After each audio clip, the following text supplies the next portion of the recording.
Capítol 1. Am enrevessat. Només hi havia un punt a Barcelona on els residents podien gestionar els tràmits del Departament d'Amabilitat.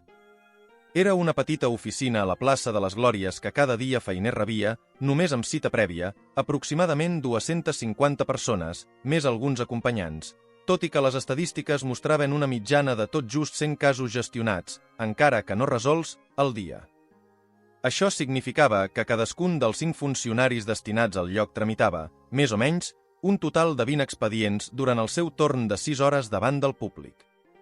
També significava que uns 150 ciutadans al dia, com a mínim, veien esvaïdes les seves esperances de resoldre problemes burocràtics d'amabilitat absurds, el seu temps miserablement perdut i la seva paciència posada a prova severament.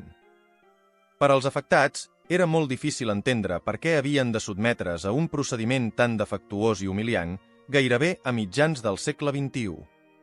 Per la seva banda, l'administració, primer, defensava la necessitat del procés presencial precisament per la naturalesa personal de l'assumpte i, segon, justificava l'absurd i deficient rendiment elegant, com sempre, una manca de recursos i uns sistemes de gestió de serveis congestionats.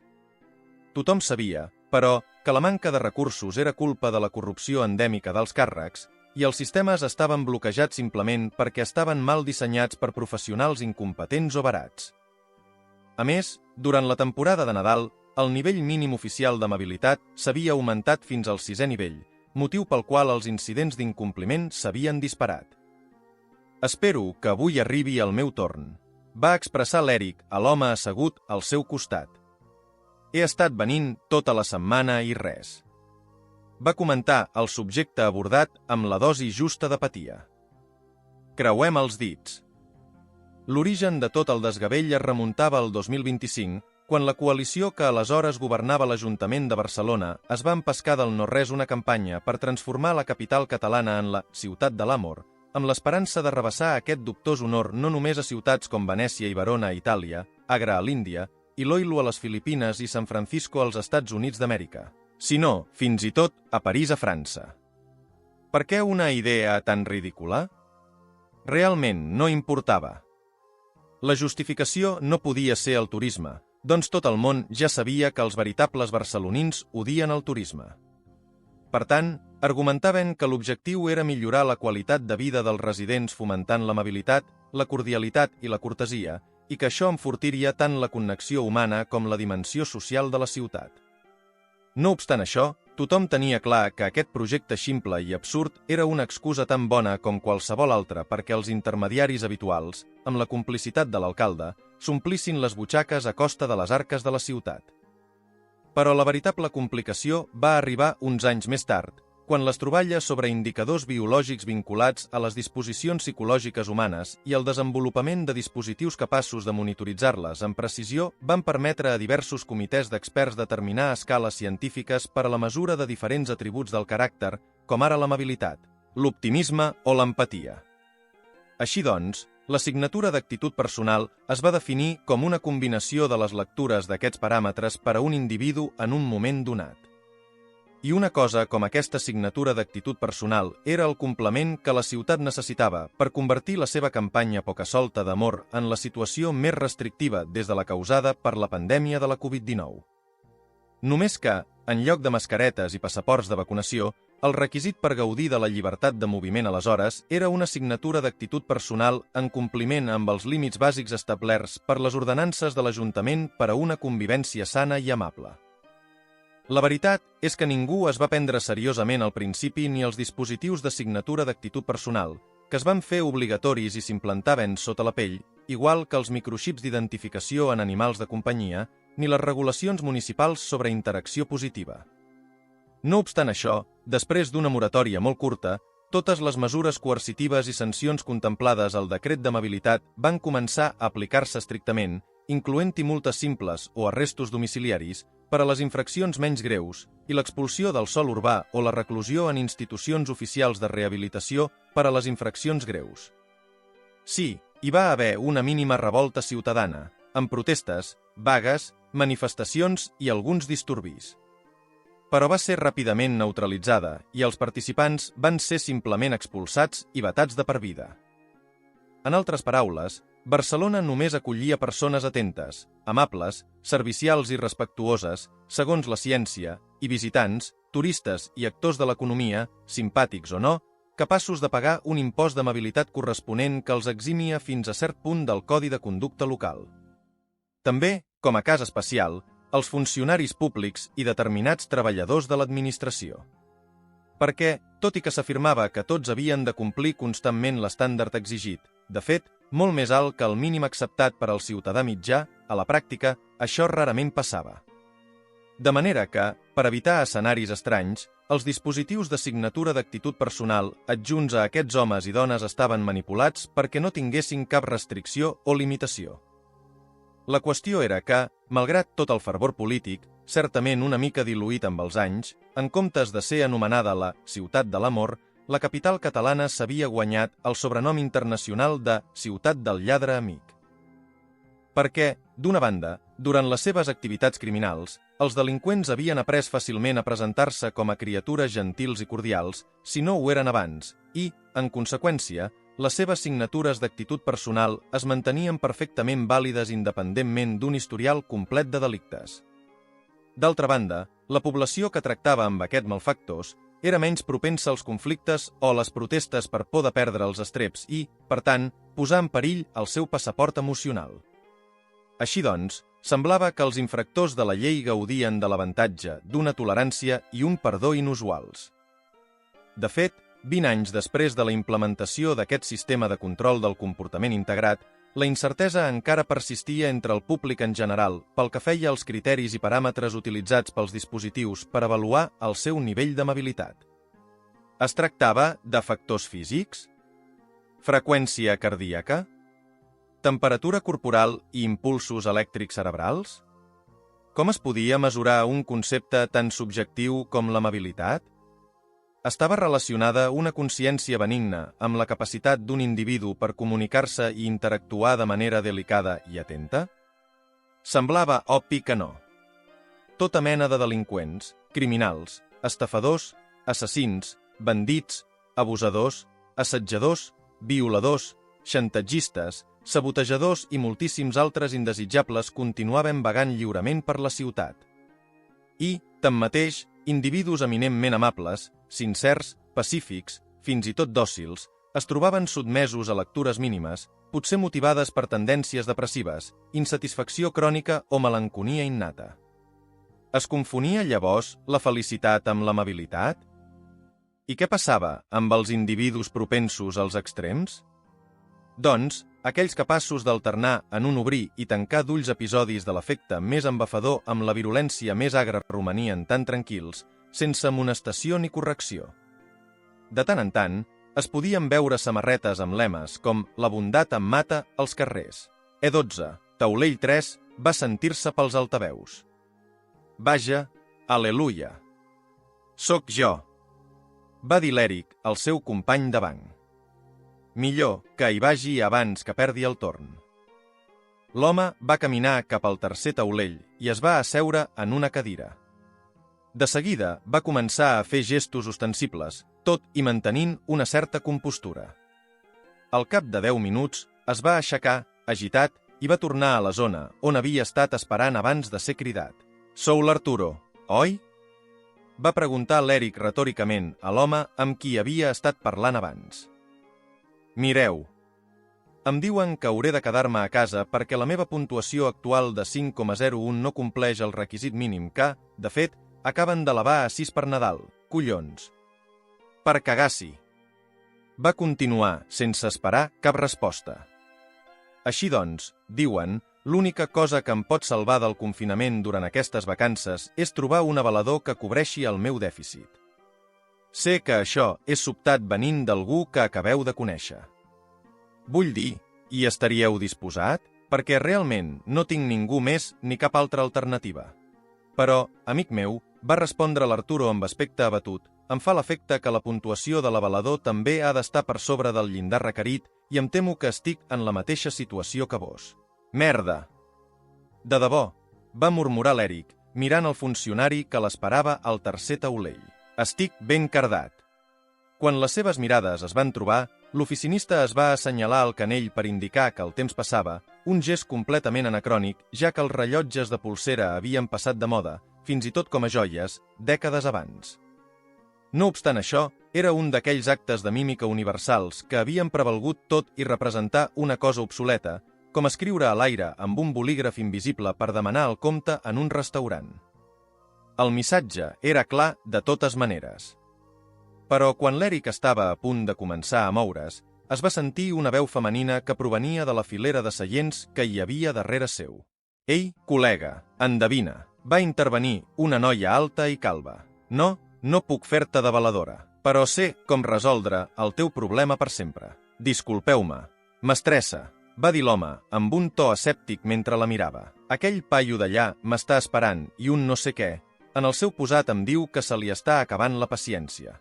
D'acord, tu mateix, al cap i a la fi, és cosa teva. Ves, va afegir diligentment. Però un cop allà, si jo fos tu, consideraria demanar-li al Tete un formulari KD-160 i sol·licitar un permís d'ajuda psicològica. Què? Sí, senyor. No em diguis que ja ho has fet perquè no m'ho creuré. Ningú ho prova. Em sembla que ningú coneix el truc. I suposo que el paio tampoc t'ha esmentat aquesta possibilitat perquè, evidentment, als funcionaris no els importen una merda els problemes de la gent. Ara, deixem-ho clar, la culpa és teva per no conèixer els teus drets. Mestre, hauries de preocupar-te per conèixer la llei. Aleshores, estaries al tanto d'aquests permisos i sabries que tens dret a 2 cada any. És a la secció 13.5 de l'ordenança, per a la teva informació, va respirar profundament i va reprendre. Serà la teva millor opció. Ves-hi i presenta la sol·licitud. Ves-hi. Per descomptat, necessitaràs un certificat mèdic per justificar la teva sol·licitud. La ganga és que estaràs autoritzat a moure't mentre la teva sol·licitud està en curs. Veus? Hauràs salvat el Nadal. La noia va fer una pausa i va comprovar l'expressió facial dels 2 homes que l'escoltaven. Després va concloure. Com ja he dit fa uns instants, tanmateix, sé com resoldre la teva crisi per sempre. Per cert, això també va per a tu, Arturo, va aclarir la jove. D'acord, mestressa. De què es tracta l'assumpte? Va reaccionar l'Eric després d'escanejar el seu amic i el paio del tercer taulell, que semblava resignat i es preparava per invocar el seu següent client. Aquí no, va dir la noia. Seguiu-me. Llavors, la dona es va aixecar del seu seient i es va dirigir cap a la sortida de l'edifici governamental sense esperar ningú ni mirar enrere. Els 2 senyors van romandre asseguts al banc durant uns segons, immòbils, observant-la en silenci mentre s'allunyava. Finalment, la van seguir i, en arribar al carrer, van haver d'afanyar-se per atrapar-la, doncs ella ja havia recorregut uns 20 metres per la vorera.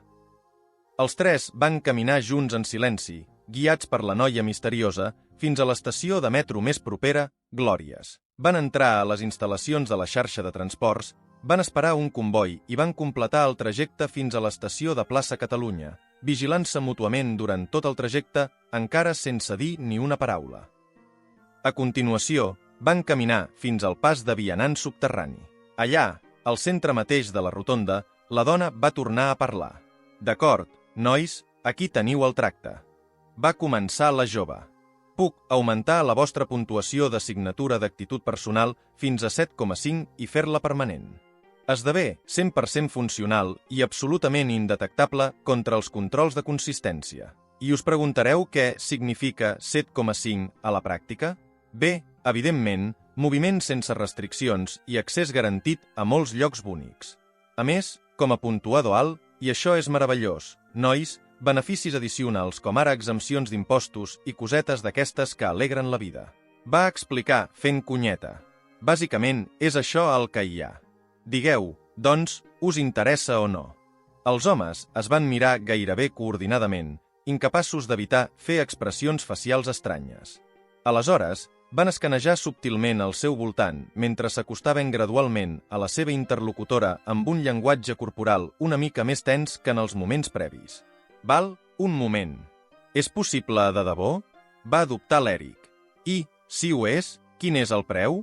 Què en treus tu de tot això, Ei, hòstia. Ets la Filofròsina, oi? Va afegir l'Arturo. Tia, creia que eres només una llegenda urbana. En aquell precís instant, ella també va tenir ganes d'inspeccionar al seu voltant, prestant especial atenció a les portes d'accés, els passadissos, les sortides i les vies d'escapament. No calia dissimular. Filofròsina en carn i ossos. Jo mateixa, va confirmar la dona. I sí, és perfectament possible manipular signatures. Pel que fa al meu guany en tot això, coi, com puc fer que sembli menys ingenu? Mira, és essencialment una qüestió de principis. Cada persona que recupera la possibilitat d'enfadar-se a voluntat és un triomf per a mi. Enfadar-se, protestar i pressionar els polítics és important quan ens fallen. I ho fan sovint, pel que fa al preu. Senzillament, hauràs d'utilitzar la teva llibertat. Bé, també seria ideal comptar amb tu per dur a terme accions de protesta. És clar, si et ve de gust. No obligo a ningú. Ves, va exclamar un d'ells. Llibertat, accions de protesta. Què t'empatolles amb totes aquestes ximpleries i el discurs idiota de salvadora de la humanitat? D'acord, a veure. Va interrompre l'altre amb un toc d'entusiasme. Almenys, explica'ns-ho, si us plau. Com funciona aquest pirateig? I per què 7,5 en comptes de 10? Quan cal esperar per a que funcioni? I què passa amb les actualitzacions oficials? Tenim alguna garantia? Es pot restaurar a l'original? Per a qui treballes? Qui mana? Qui remena les cireres? Va dir l'interrogador accelerant el ritme amb cada pregunta, arribant a subjectar el colze de la dona al final de la sèrie com a reacció espontània a la seva pròpia intensitat dialèctica. Molt bé, primer, deixa'm anar, va ordenar Filofròsina. Clar, ho sento. Es va disculpar el manso, obeint i deixant-la anar. Aleshores, la dona es va treure un sac amb cordó que portava a l'esquena, va remenar-hi a dins i en va treure una placa platejada. Després de repetir una mirada perifèrica, va mostrar l'artefacte metàl·lic als senyors discretament. Tan sols he de fregar aquesta làmina al vostre clatell durant 3 segons i l'increment s'haurà dut a terme. Pel que fa a la puntuació, posar-la a 10 seria delatar-se. Aixecaria sospites. I no volem que això passi, oi? Pel que fa al temps, funciona a l'instant, efecte immediat. Després, què més? Es va aturar, però va recordar de seguida i va continuar. Ah, sí, actualitzacions. No hi ha problema amb les actualitzacions ni amb res fins que el dispositiu físic no sigui substituït per un de nou. Garantia? Cap ni una. Us dono la meva paraula que funciona, i això us hauria de ser suficient. Però, per descomptat, si al capdavall us fa angúnia el tema, es pot revertir fàcilment al seu estat original. I, finalment, quedi clar que ningú em mana. Jo treballo per a tothom, treballo per a Barcelona. I això és el que hi ha. Si us agrada, bé, i si no. Tal dia farà un any.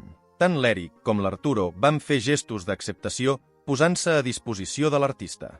Som-hi, doncs, va anunciar la Filofròsina, col·locant una mà amb la placa metàl·lica a la nuca del primer home i el palmell de l'altre al front. Compte, 1, 2 i 3. Fet. Què hi duus? A la mà, filla de la gran puta. Es va queixar l'Eric. M'has clavat l'anell al front o què collons? Ara és el teu torn, Arturo. Va continuar la noia, ignorant el comentari del company. Vinga, 1, 2, 3. Va comptar, coincidint amb el corresponent massatge al clatell i la pressió al front. Perfecte, la mare que la va parir. Va cridar l'Arturo. M'has fet mal, truja. Ja està, va proclamar, sense immutar-se, la Filofròsina. Procés acabat. T'has empassat l'am, mala puta, ets tu qui està acabada. Va declarar l'Eric, arrabassant-li la placa amb un moviment ràpid i fent senyals amb la mà aixecada al seu esquadró de guàrdies cívics perquè la detinguessin. Quedes arrestada. El cercle virtual format per 6 goril·les en actitud agressiva va començar a estrènyer-se lentament a mesura que s'acostaven al trio. Al centre, la dona assetjada va girar el cap d'un costat a l'altre un parell de vegades per avaluar la trampa. Aleshores, va baixar el rostre i va fer un gest de reclam amb les mans, cosa que va provocar expressions de menyspreu tant per part de l'Eric com de l'Arturo. Val, a veure, va respondre la presa. Admeto que la vostra petita actuació a l'oficina del Departament d'Amabilitat ha estat força decent, però tot seguit us heu exposat de la manera més ximple possible.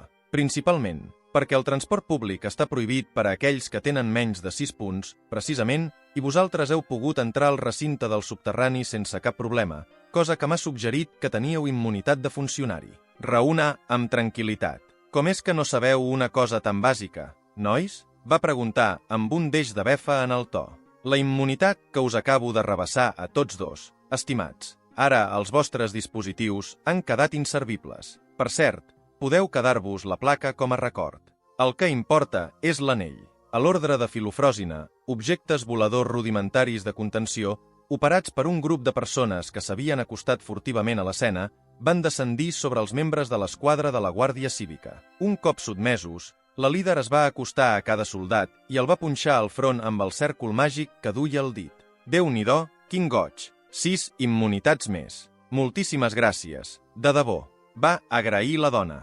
Ah, per cert, amb l'anell també us he injectat un immobilitzador de cavalls. Genial, oi? Esquivant obstacles, la personificació de l'amabilitat, la bondat i l'hospitalitat va desplaçar-se cap a la sortida, escortada per la seva banda de sequassos. Abans d'abandonar completament l'escena, però, es va girar per felicitar les festes imminents. Bon Nadal, bona gent!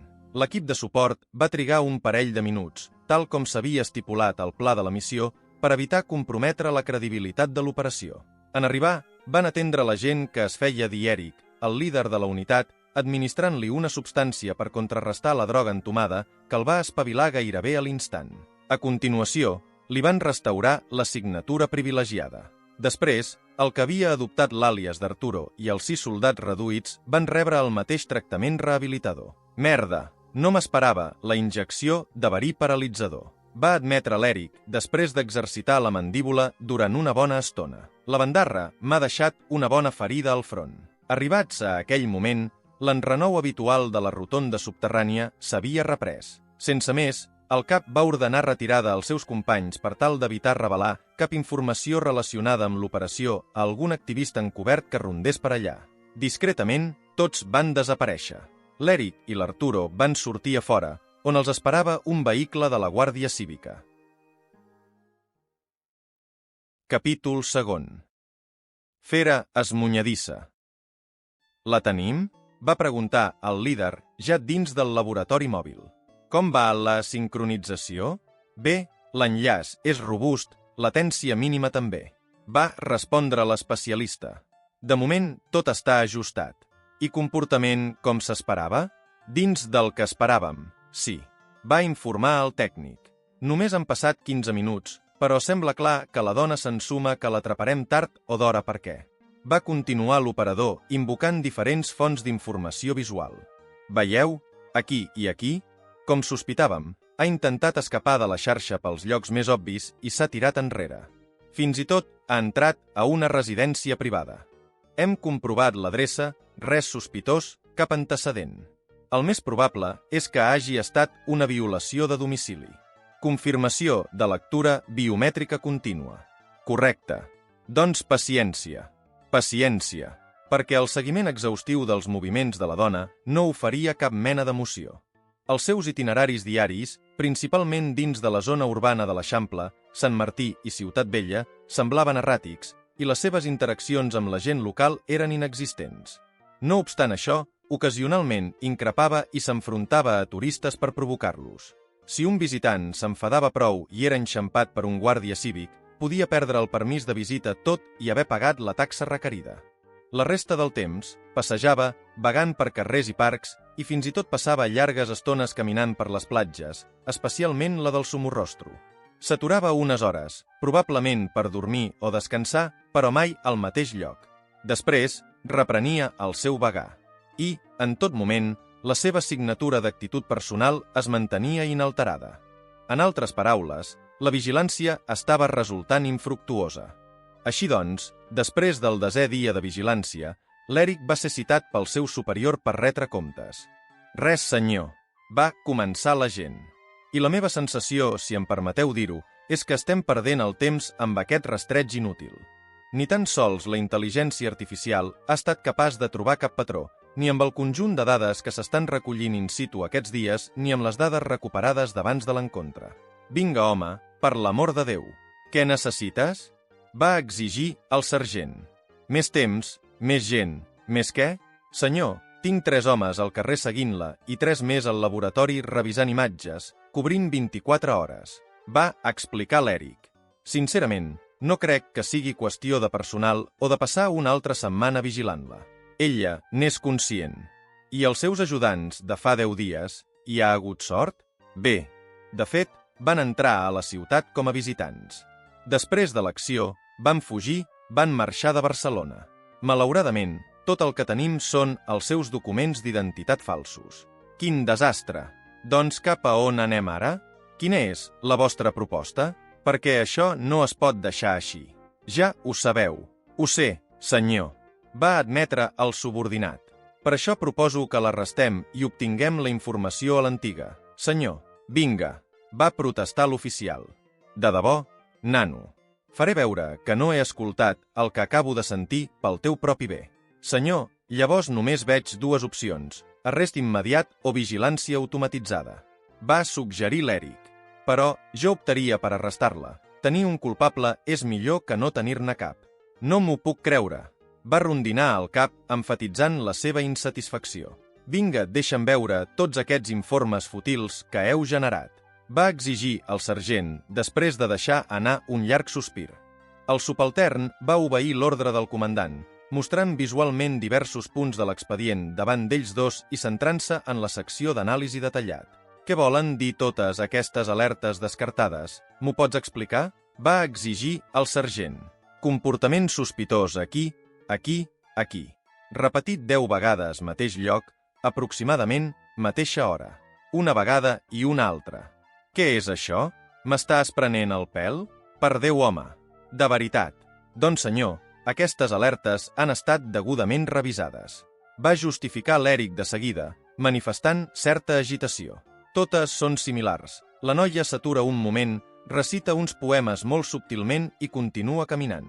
L'informe mostra que tots provenen de textos de poetes antics com Miquel Martí i Pol, Salvador Espriu, Pere IV, Josep Vicenç Foix. I els versos no semblaven especialment rellevants, més aviat aleatoris. Però cap dispositiu de comunicació a prop, ningú al voltant d'ella. Hem suposat que deu estar interessada en tot això de la poesia. A veure, no hi ha ningú per aquí, a veure si és cert. Va repetir el superior amb incredulitat, manipulant les imatges a voluntat. Casualitat o no? Guaita, puges per aquesta paret i, ei, una finestra oberta aquí. Han escorcollat aquest espai? No senyor, va confessar l'Eric, sentint el pes del seu lapsus. A veure aquesta d'aquí, va insistir el sergent. Oh, collons! Estic veient una reixeta a la maleïda vorera? Algun dels 3 agents que perseguien la noia ha mirat sota aquesta reixa metàl·lica? No senyor, visca el talent! Va rugir el sergent, suant de decepció. Espavila, cony, i guanya't el sou. Investigacions posteriors van revelar les principals connexions de la bandida. D'una banda, Filofròsina estava associada amb Eucleia, Eutènia i Eufema, i es creia que cadascuna controlava parts específiques del territori metropolità. En conseqüència, la primera era considerada la senyora de Sarrià-Sant Gervasi i Gràcia, la segona, la senyora de Sants Montjuïc i les Corts, i la tercera, la senyora d'Horta-Guinardó, Nou Barris i Sant Andreu. D'altra banda, se suposava que mantenia un vincle d'obediència, igual que les seves 3 companyes dels altres districtes, amb Bafest i Aglaia, una mena de màxims coordinadors de l'activitat insurreccional a la ciutat i objectiu principal de tota l'operació. Més tard, la Guàrdia Cívica no va tenir cap dificultat per controlar-los o arrestar-los. Ni els líders de l'organització ni cap dels seus presumptes col·laboradors immediats van oferir resistència. No calia, ja que res del que van descobrir els agents podia incriminar cap d'ells, tots ells individus molt cautelosos. A més, les seves signatures d'actitud personal eren netes i robustes.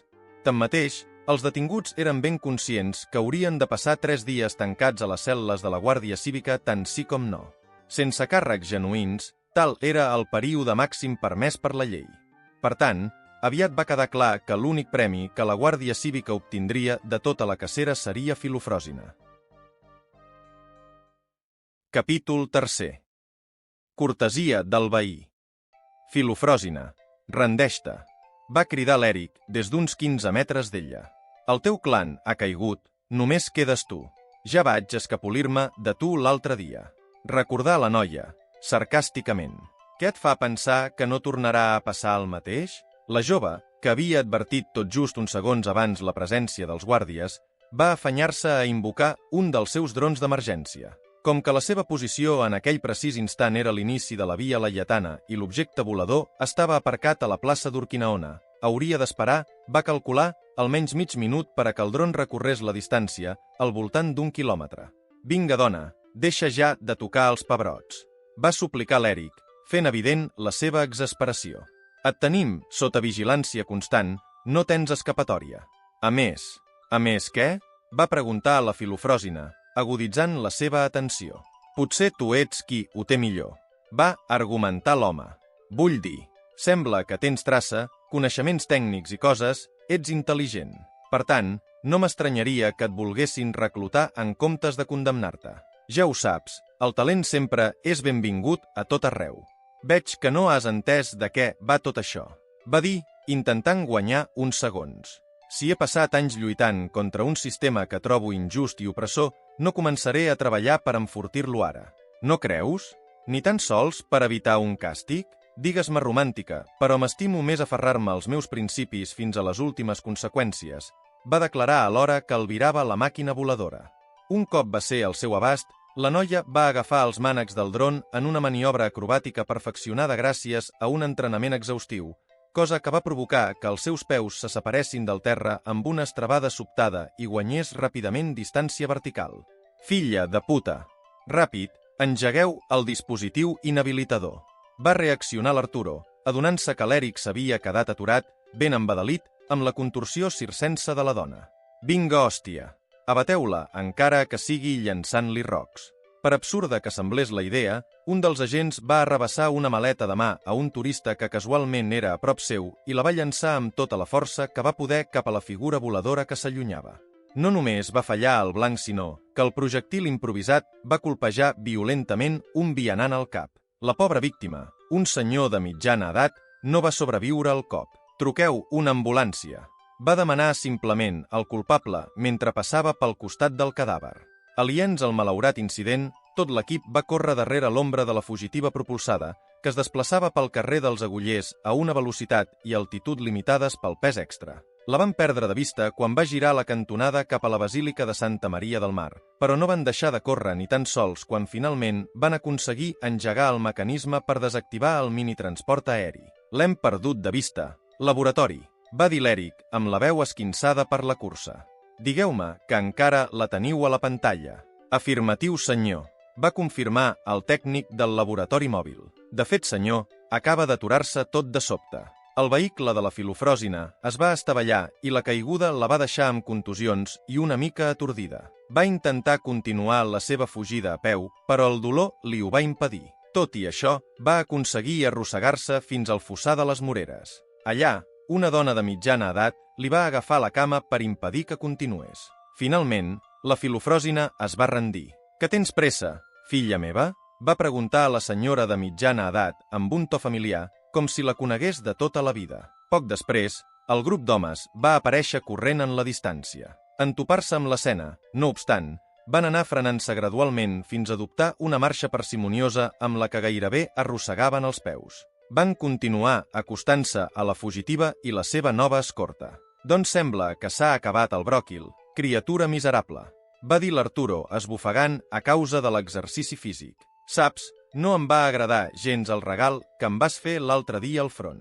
O sigui que te'l torno», va anunciar l'Èric just abans de fumar una puntada de peu a la cara de la noia. Aquí el tens. Ara estem en paus.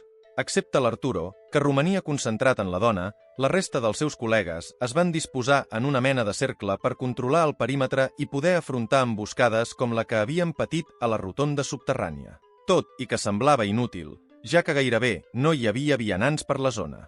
Aleshores, el cap d'esquadra va recollir la bossa de la dona i, després d'una inspecció superficial del seu contingut, la va lliurar al seu company. Després es va ajupir per immobilitzar la dona amb una mena de manilles, sent innecessàriament brusc. Va escorcollar la mossa sense cap mena de vergonya ni contenció i, finalment, li va treure l'anell màgic del dit. La Filofròsina, però, va girar la mirada cap a la dona de mitjana edat. Aquests pallassos, al cap i a la fi, només fan la seva feina. Però vos, que m'heu vist créixer en aquest barri, què teniu en contra meva? Sí, estimada, et conec des que vas néixer i ni un sol bon dia, ni un si us plau, ni un disculpeu, va respondre la senyora. És perquè sempre has estat una maleducada i una buscarraons i et mereixes que et posin al teu lloc. D'acord, senyora Garcia. Gràcies. Vinga, facis a un costat, va dir l'Arturo a la veïna. S'ha acabat la funció. Mentre els homes de l'Eric tornaven a portar a Filofròsina, l'activista, al carrer principal, la senyora de mitjana edat es va quedar mirant. Un moment, l'has anomenat pel cognom. Va adonar-se'n la detinguda a mig camí. Com és que la coneixes? Tanca la boca, truja. En realitat, la senyora Garcia va ser la responsable de l'avís rebut per la Guàrdia Cívica sobre les activitats de l'anomenada dama de l'Eixample, Sant Martí i Ciutat Vella. Evidentment, no els va dir res de la seva pròpia lucrativa xarxa per distribuir la píndola de l'amabilitat, una nova droga sintètica, inútil en tots els sentits excepte que augmentava temporalment tots els índexs d'amabilitat en la signatura d'actitud personal de qui la prenia. I, és clar, no estava ni oficialment aprovada ni era legal. Pots parlar? Algú va preguntar a la senyora Garcia a través d'un dispositiu de comunicació. Què mana? Problema de subministrament. Necessitem 100.000 unitats més per demà. Va exposar al seu subordinat. Què fem, patrona? Fum, fum, fum. Bon Nadal a tothom.